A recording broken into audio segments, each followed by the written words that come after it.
Hello, everybody. This is Todd Zarwal, the founder and developer of iDoc.com. And today I wanted to show you the Perks three-step utility, which I've recently modified a bit. So you can do your normal Perks three steps, just the normal cover test, figuring out which eye is more hyperdeviated in primary gaze and right gaze, left gaze, head tilt in either direction.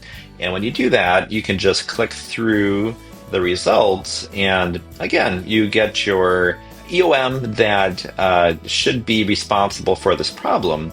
There are also explanations, so it will kind of walk you through why the muscle that was the resultant muscle here is the one to blame.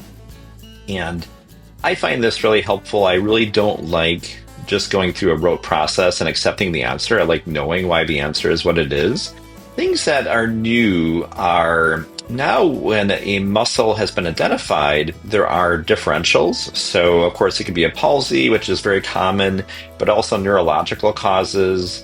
My question is always, okay, I know which muscle is to blame, but what are my next steps? So, for each muscle that can be identified, there can be suggestions for possible next steps.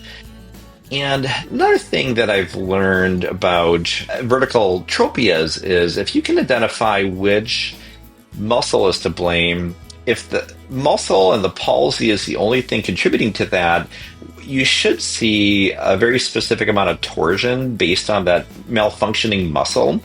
And that's a good way to test if it is a palsy or if it could be something else, like one of the skew deviations. So I've added that to this utility now where it tells you that, in this case, with a periodic superior oblique muscle, you would expect to see right eye exotorsion. So, of course, you can measure torsion with a number of methods, with fundus photos. I went to a lecture recently where they talked about looking at OCTs for that. But a popular way to do it is with double Maddox rod testing. And I wanted to make that a little bit easier because sometimes that's difficult to think through also if you don't do it very often. So there is a little utility to help you with that. And if you forget how to set it up, well, you can usually just look at the picture and know, but there's a little description of how to do it here. And basically, you set it up this way. It can be done with the Maddox rods horizontally also. I chose to do it vertically. But you tell your patient to look at the streak of light that's formed when you use your transilluminator, and they should both be straight if the person doesn't have any issues. If there's torsion, the patient will see a line at an angle, and then you can have them adjust the Maddox rod so the lines are straight. And you can use this tool to adjust the Maddox rods to where the patient adjusted them to make them look straight. And then you can see if you're getting the result that you expected. So, just putting this in here like that. Well, we said with the superior oblique palsy, we would expect to see right eye torsion.